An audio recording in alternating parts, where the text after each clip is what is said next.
Live from New Delhi, you're watching DD India Global. We'll get you top stories from India and the region. I am Tanvi Taneja, and for news from the rest of the world, I'm joined by my colleague in London, Ollie Barrett. Good afternoon, Ollie. Good afternoon, Tanvi. Coming up in the next half an hour at 12:30 here in London, 1:30 p.m. across Central Europe. Israel under pressure over Rafah, the latest from the UK election campaign, and cleaning up Tanzania's cooking habits. First, the headlines. Israel presses on with Rafah offensive as tanks reach the center of the city for the first time.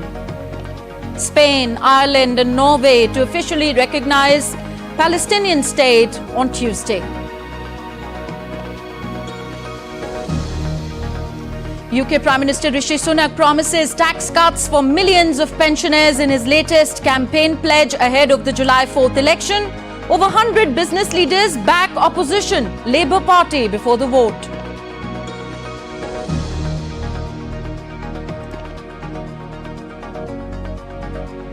Belgium urges the European Union to do more to help Ukraine in its conflict with Russia. Kiev and Brussels sign a bilateral security pact, including the delivery of 30 F-16 fighter jets. And South Asia sizzles under a heat wave. India's capital records a maximum temperature of 48.8 degrees Celsius. Mercury touches 52 degrees in Pakistan.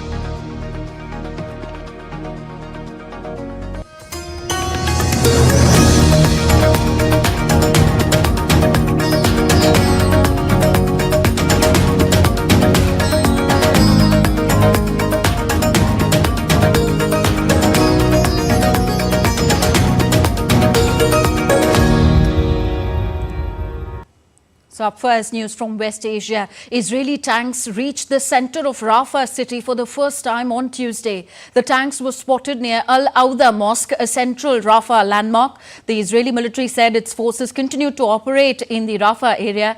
Israel has added that it wants to root out Hamas fighters holed up in Rafah and rescue hostages that are being held in the area. Earlier, Israel's Prime Minister Benjamin Netanyahu said that the airstrike in Rafah was not intended to cause civilian casualties, but the incident will be investigated. Netanyahu reiterated his commitment to bring back all Israeli hostages from Gaza. Israel on Monday carried out a military operation targeting a Hamas compound in Rafah, which caused a fire in the area, resulting in the death of at least 45 people. In Rafah, we already evacuated about 1 million non-combatants residents, and despite our utmost effort not to harm non-combatants, something unfortunately went tragically wrong. We are investigating the incident and will reach conclusions because this is our policy. On the neutral. Spain, Ireland and Norway are set to officially recognize the Palestinian state on Tuesday. In a televised address, Spanish Prime Minister Pedro Sanchez said that Spain will formally recognize the Palestinian state with East Jerusalem as its capital, unified under the Palestinian National Authority, including the Gaza Strip and the West Bank region. Sanchez added that any changes to Palestinian borders after 1967 will not be recognized unless agreed upon by all parties involved. The recognition of Palestine is not against anyone, least of all Israel, a friendly nation that Spain values and holds in high regard and with whom we aim to foster the strongest possible relationship. Furthermore, this decision reflects our absolute rejection of Hamas, a terrorist organization who is against the two-state solution. Next, DD India's Sarah Coates joins us live from Tel Aviv now. Sarah, what is the latest on the Rafah offensive? Have the Israeli tanks entered the city in full force now?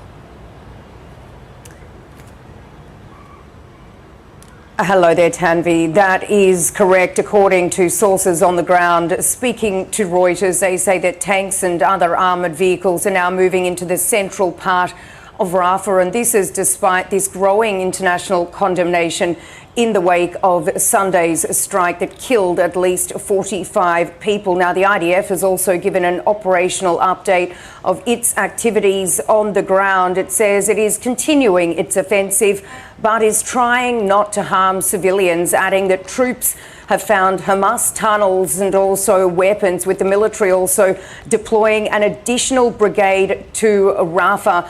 And this, of course, we do need to remember, is where the Israelis claim the remaining 4 Hamas battalions are stationed, and potentially some of the remaining 120 Israeli hostages that are still being held in the Gaza Strip. Now, pictures are also coming in, Tanvi, showing people fleeing in absolute fear. And we've heard statements from the UN Palestinian Refugee Agency, UNRWA, saying that no place is safe in Gaza, no body is safe in Gaza, describing it as a living hell. Sarah, Spain, Ireland and Norway will officially recognize the Palestinian state later today. What has been Israel's reaction to this? Well, so far, Tanvi, radio silence. It's just gone 2:30 p.m. today, and there's been no official reaction from any government source here in Israel. But we do need to look back when these announcements were made, and there was absolute fury. The Foreign Ministry recalling these ambassadors from these 3 countries, also asking for a meeting with the Irish and the Spanish ministers. Now, Israel's foreign minister a few days ago, Israel Katz, he lashed out at Spain. He posted on X that Sanchez's government was being complicit in inciting genocide against Jews and war crimes. Now, Israel has also announced over the past few days that it will prohibit the Spanish consulate in Jerusalem for providing consulate services to anyone under the control of the Palestinian Authority. So really, the general consensus, Tanvi, here in Israel is that this recognition is a reward for terrorism. Certainly a lot of anger, and as I mentioned, yet to hear any official response. Okay, thank you, Sarah, for those updates.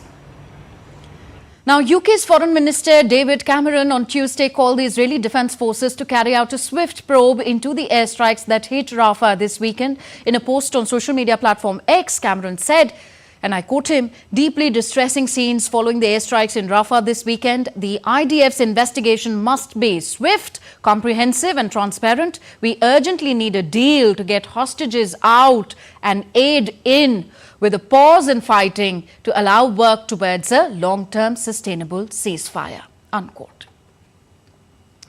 UK Prime Minister Rishi Sunak and opposition leader Keir Starmer are back on the campaign trail as the race for the July 4 election has begun. My colleague Ollie Barrett is in London. He gives us more on this and other stories making headlines around the world. Ollie, so the season of poll pledges begins? It is very much well underway. We're into our first full week of the UK election campaign. Of course, it really kicked off last week after Rishi Sunak announced that surprise date for the election. For himself, Prime Minister Rishi Sunak on the campaign trail proposing today what he says are tax cuts for millions of pensioners. Rishi Sunak's Conservative Party says it would introduce a new age-related allowance and deliver a tax cut of $128 for each of the 8 million pensioners in the UK in 2025, growing further, he says, in the years that follow. Meanwhile, opposition leader Keir Starmer's delivered his first major campaign speech in West Sussex. He's also been meeting with business owners at a cafe in North London, and he says undecided voters can trust the Labour Party to safeguard the country's economy, border and security. Now, more than 120 senior business leaders have signed a letter in support of a Labour government ahead of the upcoming elections. Across the world of business, Labour is being recognised as the natural partner of business, the party of growth and the party of enterprise. The Conservatives have failed on the economy. The plan isn't working. And Rishi Sunak's decision to call a snap general election is the clearest sign of that. Next to Brussels, where European Union foreign ministers are meeting to discuss the EU's support for Ukraine in its conflict against Russia, including the use of frozen Russian assets to buy military aid for Kiev. NATO Secretary-General Jens Stoltenberg says the use of weapons supplied by the West to Ukraine against Russia would not make NATO and its members a part of the conflict. Foreign ministers have earlier discussed the situation in the Middle East and the conflict in Gaza on Monday. Ukrainian President Volodymyr Zelensky and the Belgian Prime Minister Alexander De Croo have signed a bilateral security agreement in Belgium. It includes the delivery of 30 F-16 fighter jets and military aid worth over $1 billion to Ukraine this year. In a press conference, the Belgian Prime Minister urged EU ministers to help extend more aid to Ukraine. In this agreement, we focus on what your military needs to defend its population. That means air defense, that means artillery, that means armored vehicles, and of course also the F-16s that we have talked about in the past. These F-16 jets will be provided to Ukraine as soon as possible. Our aim is to be able to provide first aircraft before the end of this year, 2024. And DD India's William Denzelo joins us live now from Brussels. William, what exactly is Belgium promising Ukraine in this security agreement? Well, it's an agreement, Ollie, that has been heralded by Ukraine's President Volodymyr Zelensky. He says that it is a huge step for them, and especially on the topic of those F-16s. We just heard there from Alexander De Croo with giving somewhat of a time frame as to when we might see those begin to be delivered to Ukraine. Volodymyr Zelensky said that the 30 that had been promised by Belgium should all be arriving and should be delivered by 2028. He says that is the first time such a precise deadline and time frame has been provided for the delivery of F-16, something that Ukrainian officials have said could be a potential game changer for them in their fight against Russia. Now, De Croo says this is still a small step. He says more needs to be done and more needs to be done sooner. De Croo said that one huge thing that he wanted to see passed, not just by Belgium, but the 27 members of the European Union, was see the 14th sanctions package against Russia passed by as soon as the end of June. That would be largely sanctions on Russian exports of liquefied natural gas. Another thing the EU wants to see done is the implementation of Russian frozen assets to the tune of around $3 billion. Josep Borrell, the EU Foreign Affairs chief, says they have the cash, they have the means. Now what they need, Ollie, is the implementation. OK, Will, and we were hearing about the NATO Secretary-General meeting with those European Union foreign ministers as well. What do we expect to come from those talks? Well, there's certainly a degree of nervousness from EU foreign ministers. We saw with Belgium when it comes to the delivery of F-16s, one enormous caveat as far as Belgium is concerned is they say those F-16 can't be used in Russian airspace. They don't want to see an escalation in this conflict beyond the borders of Ukraine, to see the likes of NATO directly involved. And that is something that Jens Stoltenberg, the NATO Secretary General, is having to grapple with. There is a huge amount of trepidation when it comes to NATO members delivering further and further when it comes to defense capabilities for Ukraine. Jens Stoltenberg is telling NATO partners that they can give the green light for Ukraine to target things like weapons depots further into Russian territory. Some EU members have been very hesitant. They are concerned that that could bring them directly into conflict with Russia. So that is a huge focus of the talks. EU spokespeople that we've been hearing from earlier on Tuesday also say a huge focus is on trying to galvanise international support for a peace conference next month scheduled by Switzerland. EU officials say this will be the biggest peace plan of the year. Ollie? William Denzelo in Brussels, thank you. Kremlin spokesman Dmitry Peskov says Russia would stand its ground and continue with its Ukraine operations in response to the West. The Kremlin insists the West is not united over Ukraine's army's strikes on Russian territory using weapons that is being provided by the West. French President Emmanuel Macron is urging Europeans to defend themselves better against enemies and not just rely on the United States. Emmanuel Macron's on a 3-day visit to Germany. He's calling for the European Union's budget to be doubled for necessary investments after the upcoming European elections, but has left the exact funding amount open. Everything that makes a more independent, more sovereign Europe. A Europe that can defend itself and stand up for itself. A Europe that can survive in the face of all threats. This is what we must build now. This is the possible Europe of peace and common security. Tanzania has launched a 10-year clean cooking plan aimed at transforming the nation's cooking habits. Spearheaded by President Samia Suluhu Hassan, the $1.8 billion program seeks to drastically increase the utilization of clean energy in households through widespread adoption of liquefied petroleum gas. From Dar es Salaam, Daniel Kijo reports. Tanzania wants to transition away from traditional biomass and non-renewable energy sources, such as wood and charcoal, to cleaner, more efficient, liquefied petroleum gas. President Samia says this will help cut deforestation and air pollution, issues that have long plagued many African nations. Furthermore, this transition is expected to have health benefits for millions across the country. Clean cooking is about a just energy transition, and it's also about positively impacting our people, our planet, and our environment. It should therefore be a priority agenda for Africa. Smoke from traditional cooking methods is a leading cause of respiratory diseases on the continent.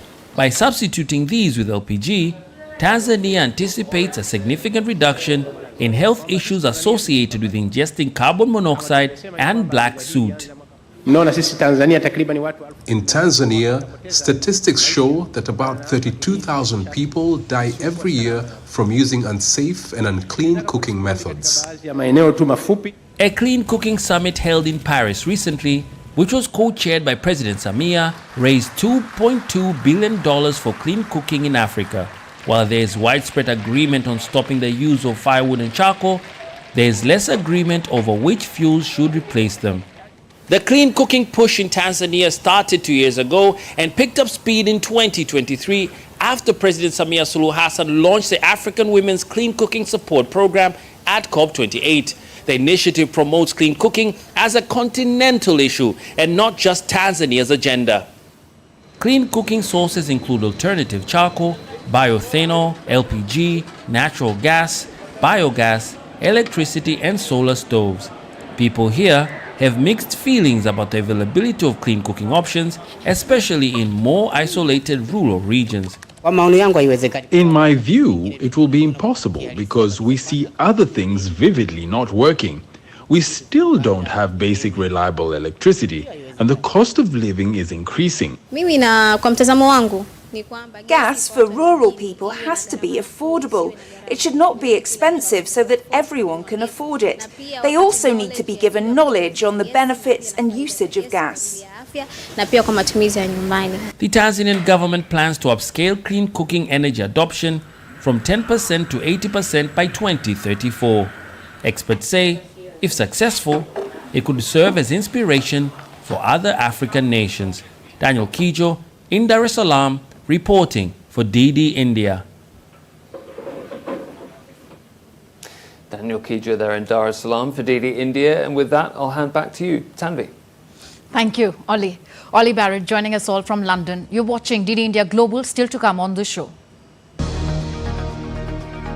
Japan's Princess Kako is on a week-long visit to Greece to celebrate 125 years of Japan-Greece relations.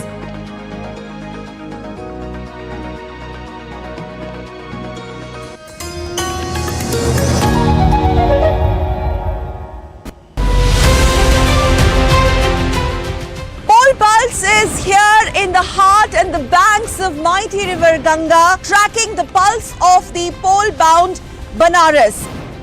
The sanctity and the legends and the history and the legacy associated with Kashi is simply enthralling. अब घाट क्या था, क्या से क्या बन गया, नमो घाट नहीं था, नमो घाट नया बन गया। वाराणसी की जनता से ये कहना चाहूंगी कि हर कोई व्यक्ति घर से निकल करके वोट करे। वो तो अपना नैतिक अधिकार है और उसको जो तुम जरूरी है जो तुम वोट करना। This is one of the most prestigious seats that is going to be polls on 1st of June. This is one constituency that has seen a massive transformation from the symbol of faith to massive development.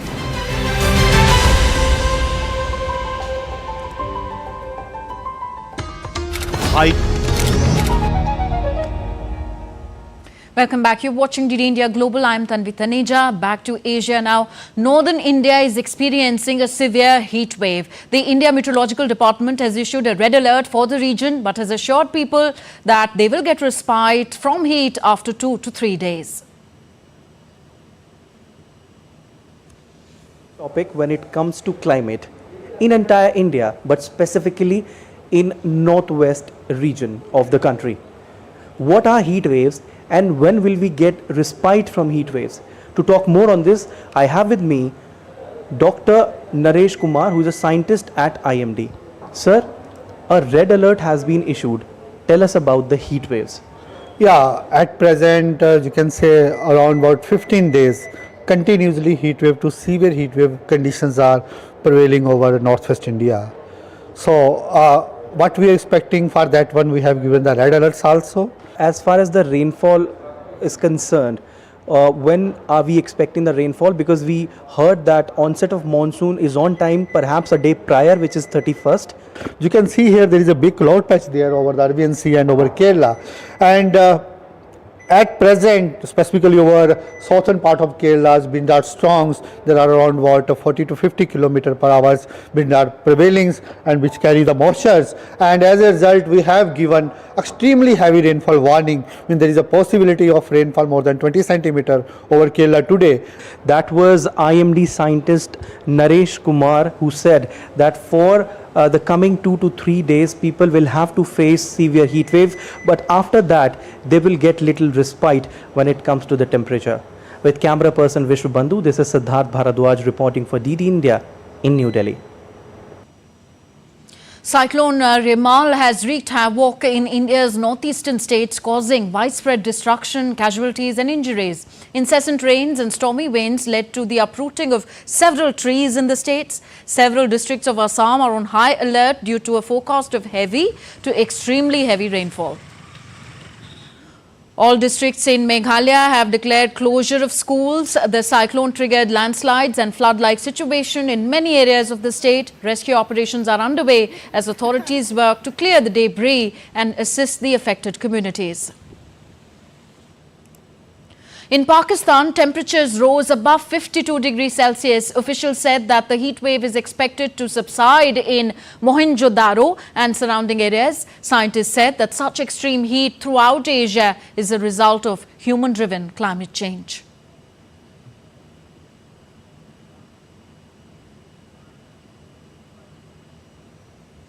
And next we take a look at other stories making news around the world. The ongoing storms and tornadoes in the United States have claimed at least 21 lives across 4 states. The death toll is on the rise as storms and tornadoes batter the country, downing power lines and leaving a widespread destruction in their wake. A state of emergency was declared by the governor of Kentucky. Japan's Princess Kako is on a week-long visit to Greece to celebrate 125 years of Japan-Greece bilateral relations. Her trip is part of a 2023 joint initiative by the heads of both countries to mark 2024 as the Year of Culture and Tourism. The princess attended a ceremony in Athens on Monday. So that's all for this edition of DD India Global. Do let us know your thoughts on the news of the day. You can connect with us on our different social media handles at DD India Live. And for those on the go, you can catch all the latest news and updates on our DD India mobile app. So we'll be back with more news as it breaks here on DD India. I'm Tanvi Taneja from my entire team in New Delhi. Thank you for watching. Namaskar.